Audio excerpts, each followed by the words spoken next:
नमस्कार साथियों, बेस्ट ज्ञान चैनल पर मैं बीरम सिंह आप सभी का स्वागत करता हूं। आज के इस वीडियो में हम देखेंगे मध्य प्रदेश और देश विदेश की सप्ताह भर की बड़ी खबरों का सारांश, करंट अफेयर्स, सरकारी नौकरी और सरकारी योजनाओं की जानकारी। वीडियो में दी गई जानकारी आपको उपयोगी लगे तो प्लीज़ लाइक ज़रूर कर दीजिएगा। चलिए शुरू करते हैं। फसल नुकसान की भरपाई और पुनर्वास के होंगे पूरे प्रयास। मुख्यमंत्री श्री शिवराज सिंह चौहान ने कहा है कि अतिवर्षा और बाढ़ से हुए नुकसान के कारण किसान चिंता न करें। प्रदेश के 14 जिलों में लगभग 7 लाख हेक्टेयर क्षेत्र में फसलें प्रभावित हुई हैं। राज्य की स्थिति से केंद्रीय गृह मंत्री को भी अवगत करा दिया गया है। मुख्यमंत्री ने बताया कि बाढ़ से प्रभावित क्षेत्रों में फसल खराब होने के साथ साथ साफ सफाई और बीमारी फैलने के खतरे से बचाव की व्यवस्था, स्वच्छ पेयजल और बिजली आपूर्ति फिर से स्थापित करना सबसे बड़ी चुनौती है। इस कार्य में प्रशासन पूरी मुस्तैदी के साथ लगा हुआ है। श्री चौहान ने कहा कि सिवनी में पुल टूटने के कारण इसके हैं उसकी जांच कराई जाएगी। श्री चौहान ने बाढ़ राहत में जुड़े सभी एजेंसियों, जिला प्रशासन, सेना, वायुसेना, state disaster relief fund force और नेशनल डिजास्टर रिलीफ फोर्स को संकट की इस घड़ी में लोगों की मदद के लिए तत्काल सक्रिय होने पर धन्यवाद दिया है। बाढ़ प्रभावित क्षेत्रों में वायुसेना के 5 हेलीकॉप्टरों द्वारा 264 लोगों को एयरलिफ्ट किया गया। मुख्यमंत्री ने विपरीत मौसम में घने बादलों के बीच हेलीकॉप्टर से बचाव कार्य के लिए पायलट श्री आदर्श और संजय श्रीवास्तव को धन्यवाद दिया। मुख्यमंत्री ने सेना के ग्रुप कमांडर के साथ ही सभी पायलट को भी धन्यवाद दिया है। राष्ट्रीय पोषण माह के रूप में मनाया जाएगा सितंबर का महीना। उल्लेखनीय कि वर्ष 2018 में प्रधानमंत्री श्री मोदी ने पोषण अभियान को प्रारंभ किया था। 2 उद्देश्य इसके हैं। पहला, अति कुपोषित बच्चों को चिन्हित करना और उनकी मॉनिटरिंग करना, तथा दूसरा, किचन गार्डन को बढ़ावा देने के लिए पौधारोपण अभियान। प्रदेश स्तर पर इस वर्ष पोषण माह के दौरान विभिन्न गतिविधियों का आयोजन किया जाएगा। पोषण माह के दौरान आयोजित की गई गतिविधियों की दैनिक प्रविष्टि भारत सरकार के जन आंदोलन पोर्टल poshanabhiyan.gov.in पर की जाएगी। संचालक महिला बाल विकास श्रीमती स्वाति मीणा नायक ने सभी जिला कार्यक्रम अधिकारियों को निर्देश दिए हैं कि पोषण माह के दौरान सघन अभियान संचालित कर बच्चों की ग्रोथ मॉनिटरिंग सुनिश्चित करें। बाढ़ से प्रभावित सभी को दी जाएगी हर संभव राहत। मुख्यमंत्री श्री शिवराज सिंह चौहान ने सीहोर जिले के शाहगंज में बाढ़ प्रभावित लोगों से मुलाकात करते हुए यह बात कही है। सीहोर जिले के शाहगंज में मुख्यमंत्री ने सोमलवाड़ा, बमोरी, देहरी, नानभेट बाढ़ प्रभावितों से चर्चा करते हुए कहा कि बाढ़ और अतिवर्षा से प्रभावित सभी परिवारों को हर संभव मदद दी जाएगी। फसल बीमा योजना से भी मदद दी जाएगी और मुआवजा भी दिया जाएगा। प्रभावित परिवारों को गेहूं के साथ ही 5 लीटर केरोसिन दिया जाएगा। मुख्यमंत्री ने शाहगंज में बने रेस्क्यू सेंटर्स में पहुंचकर खाद्यान्न सामग्री भी बांटी। उन्होंने कहा कि माल का नुकसान हुआ है लेकिन जान का नुकसान नहीं हुआ, यह बड़ी बात है। नुकसान की भरपाई की जाएगी, हर संभव सहायता पहुंचाई जाएगी।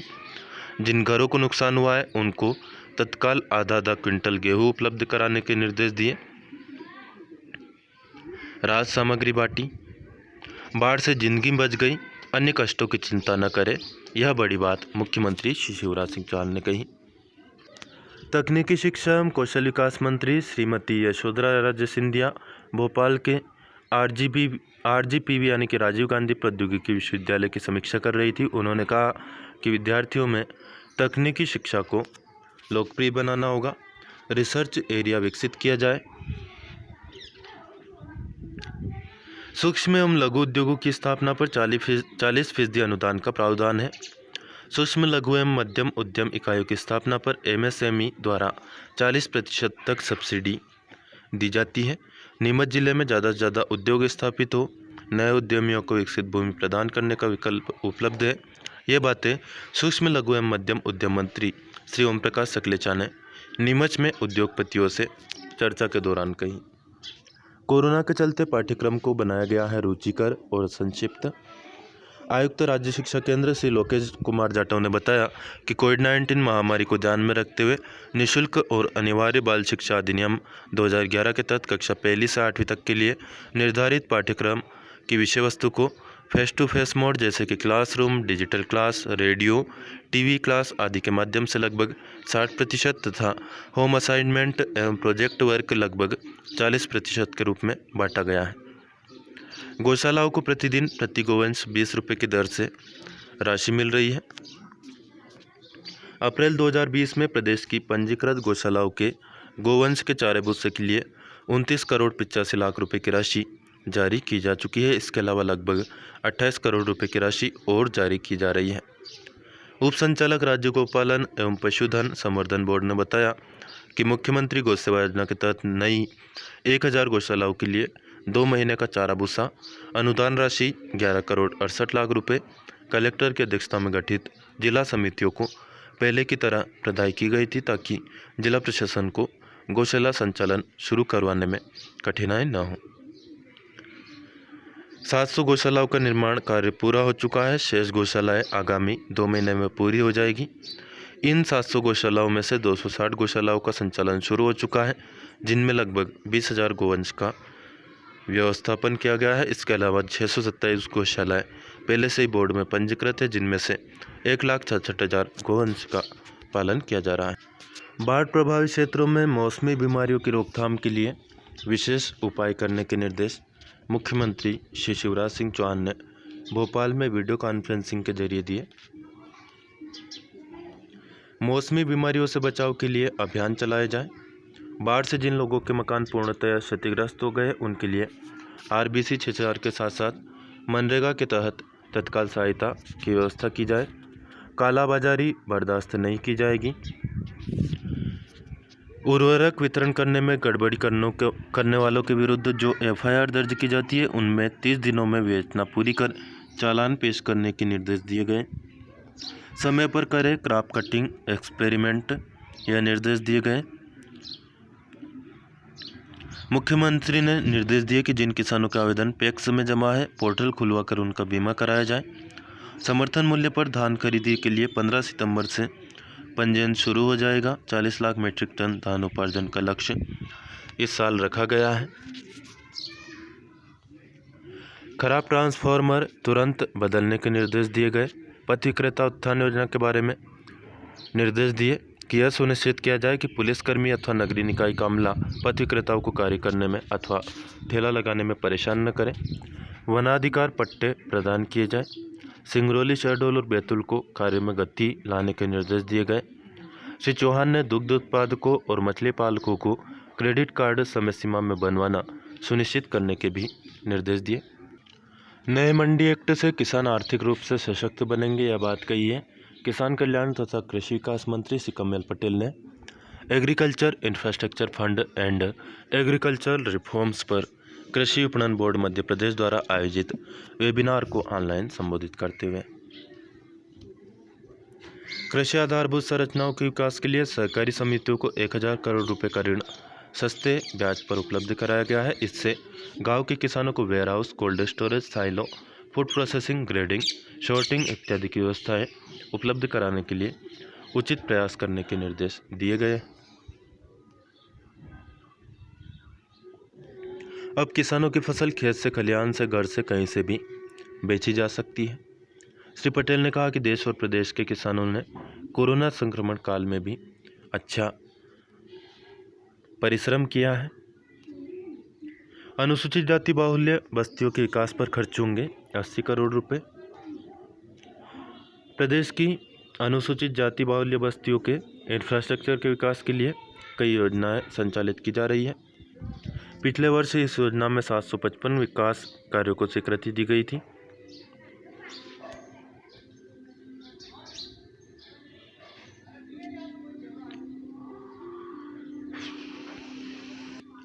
फसल बीमा और RBC का दिया जाएगा लाभ। गरीबों और किसान भाइयों को हर संकट से पार निकालेगी प्रदेश सरकार। यह बात मुख्यमंत्री श्री शिवराज सिंह चौहान ने हरदा जिले में कही, बाढ़ प्रभावित क्षेत्रों के निरीक्षण के दौरान लोगों को संबोधित करते हुए। उन्होंने कहा कि हम जनहानि को रोकने में सफल हुए हैं। 28-29 को ही भारी बारिश, बरगी तवा और बारना बांधों के ओवरफ्लो होने से तथा लगातार पानी छोड़े जाने से बाढ़ की स्थिति निर्मित हुई थी। टीम को इन्होंने धन्यवाद दिया। इतिहास में पहली बार रविवार को भी बैंक खोले गए फसल बीमा करवाने के लिए। उन्होंने कहा कि जिन गरीब भाइयों बहनों को राशन नहीं मिलता था उन्हें भी इसी महीने से राशन मिलना शुरू हो जाएगा। 50 किलो राशन बाढ़ग्रस्त क्षेत्रों में जिनके घर डूब गए थे उन्हें भी मिलेगा। 20 लाख किसानों के खाते में 4,600 करोड़ रुपए डाले जाएंगे। कृषि मंत्री दिन रात जनता की सेवा के लिए तत्परता से जुटे हुए हैं। कृषि मंत्री हैं मध्य प्रदेश के कमल पटेल, इनकी प्रशंसा मुख्यमंत्री ने की। हॉकी को स्कूल पाठ्यक्रम में अनिवार्य किया जाएगा। खेल एवं युवा कल्याण मंत्री यशोधरा राजे सिंधिया ने टीटी नगर स्टेडियम में मध्य प्रदेश में खेलो इंडिया की गतिविधियों की समीक्षा करते हुए कहा कि हॉकी को स्कूल पाठ्यक्रम में शामिल होने से प्रदेश के कई स्कूल कॉलेजों के बेकार पड़े परिसरों का इंफ्रास्ट्रक्चर डेवलपमेंट हो सकेगा। खेलो इंडिया के तहत इसका बेहतरीन उपयोग भी हो सकेगा। टैलेंट सर्च करने के लिए बात इन्होंने कही। प्रमुख सचिव खेल और युवा कल्याण श्री पंकज राग ने मध्य प्रदेश में खेलो इंडिया की जानकारी देते हुए बताया कि गांव, ब्लॉक, जिला एवं राज्य स्तर पर कुल 291 स्पोर्ट्स इंफ्रास्ट्रक्चर की मैपिंग कर चिन्हांकित किया गया है। आगामी 1 साल में मैपिंग की हमारी अपनी GIS MIS विकसित की जाएगी। राज्य स्तरीय खेल मैदान संघों का गठन किया जाएगा। जल्दी भारत सरकार को एथलेटिक्स, शूटिंग, फुटबॉल और हॉकी के रिफ्रेशर कोर्स के लिए प्रस्ताव भी भेजा जाएगा। साथ ही ब्लॉक समन्वयों के लिए online offline athletics refresher course भी आयोजित किए जाएंगे। Apex Institute of Management and Research Indore में रिक्वायरमेंट है principal, director, professor, librarian, associate professor, assistant professor, sports facility, bus driver, conductor, office boy, lab assistant और अदर स्टाफ के। इसके लिए आप संपर्क कर सकते हैं director@aimniindore.com पर। Apex Institute of Management and research centre की यह वेबसाइट है। फ़ोन नंबर दिए हैं 0731400719 मोबाइल नंबर है 0738991919। इन पर भी फ़ोन लगाकर आप जानकारी प्राप्त कर सकते हैं। मध्य प्रदेश उच्च न्यायालय जबलपुर इसने विज्ञप्ति जारी की है सिविल न्यायाधीश वर्ग 2 प्रवेश स्तर के लिए। आवेदन भर सकते हैं 22 सितंबर से लेकर 5 नवंबर 2020 के बीच में। पोर्टल शुल्क और अन्य जानकारी के लिए आपको विस्तृत विज्ञापन देखना ही होगा। विस्तृत विज्ञापन आप रोजगार और निर्माण पेपर को ऑनलाइन भी देख सकते हैं। इसके अलावा खरीद भी सकते हैं इस पेपर को। मेरा सुझाव तो यह रहेगा कि खरीद ही लीजिए ताकि आप पूरी की पूरी जानकारी आसानी से देख पाएँ। भोपाल जिले में 15 करोड़ रुपए के विकास कार्य होंगे। अल्पसंख्यक बाहुल्य जिले के रूप में इसका चयन किया गया है। इसके लिए केंद्र सरकार के अल्पसंख्यक कार्य मंत्रालय द्वारा 15 करोड़ रुपए की राशि मंजूर की गई है। इस राशि से भोपाल में 3 अल्पसंख्यक प्री एवं पोस्ट मैट्रिक कन्या छात्रावास भवन तैयार कर शुरू किए गए हैं। इसके साथ ही जिले में आंगनवाड़ी और इंदिरा आवास भवनों का भी निर्माण किया गया है। अल्पसंख्यक कल्याण मंत्रालय द्वारा मंजूर राशि से 100 सीटर का एक पोस्ट मैट्रिक कन्या छात्रावास भोपाल के काजी कैंप में संचालित किया जा रहा है। भोपाल जिले में 158 आंगनवाड़ी भवनों के निर्माण को भी मंजूरी दी गई थी। इसमें से 143 आंगनवाड़ी भवनों का निर्माण पूरा हो गया है। मध्य प्रदेश को आर्थिक रूप से आत्मनिर्भर बनाने के प्रयास भी लगातार जारी है। सूक्ष्म, लघु और मध्यम उद्यम मंत्री, साथ ही में विज्ञान और प्रौद्योगिकी मंत्री भी है श्री ओम प्रकाश सकलेचा, इन्होंने इंदौर में उद्योगपतियों के साथ बैठक में कहा कि मध्य प्रदेश शासन ने गुजरात सरकार से समुद्र के किनारे बंदरगाह बनाने के लिए ज़मीन मांगी है, जिससे प्रदेश के आयात और निर्यात को बढ़ावा मिल सके। देवी अहिल्या विश्वविद्यालय इंदौर ने विज्ञप्ति जारी की है। समाज विज्ञान अध्ययनशाला ने ICSSR की इम्प्रेस पॉलिसी के तहत एक माइनर प्रोजेक्ट के लिए शोधार्थी को रखा जाना है, जिसके लिए आवेदन आमंत्रित किए जाते हैं। शोधार्थी समाजशास्त्र में स्नातकोत्तर, MPhil, NET, PhD अर्हताधारी होना चाहिए। भुगतान नियम एवं शर्तों के अनुसार किया जाएगा। आवेदन विज्ञप्ति दिनांक के 10 दिन के भीतर ईमेल एड्रेस पर भेज सकते हैं। ईमेल एड्रेस है sdikshit.sss@dauniv.ac.in। फ़ोन नंबर दिए हैं इस पर भी आप संपर्क कर सकते हैं। रियायतों के साथ अनलॉक 4 की गाइडलाइन जारी हो गई है। 21 सितंबर से अधिकतम 100 लोगों की उपस्थिति में हो सकेंगे कार्यक्रम। 1 से 30 सितंबर तक की अवधि के लिए भारत सरकार द्वारा जारी गाइडलाइंस के पालन हेतु प्रदेश सरकार ने भी आदेश जारी कर दिए हैं। केंद्रीय स्वास्थ्य एवं परिवार कल्याण मंत्रालय द्वारा जारी की जाने वाली एसओपी के बाद 21 सितंबर से अधिकतम 100 लोगों की उपस्थिति में विभिन्न सामाजिक, अकादमिक, स्पोर्ट्स, मनोरंजन, सांस्कृतिक, धार्मिक, राजनीतिक और अन्य सामूहिक कार्यक्रम किए जा सकेंगे। इसमें भी face mask, social distancing, thermal scaling और सैनिटाइजेशन के प्रबंध रखना अनिवार्य रहेगा। 21 सितंबर से कंटेनमेंट जोन के बाहर के स्कूलों में ऑनलाइन और डिस्टेंस लर्निंग की गतिविधियां संचालित हो सकेंगी। स्कूलों में 50% टीचिंग और नॉन टीचिंग स्टाफ को बुलाया जा सकेगा। कक्षा 9वीं से 12वीं तक के विद्यार्थी पालकों की सहमति से स्कूलों में शिक्षकों से मार्गदर्शन प्राप्त करने के लिए आ सकेंगे। राष्ट्रीय संस्थानों और इससे पंजीकृत संस्थानों में लघु कौशल शिक्षण की अनुमति रहेगी।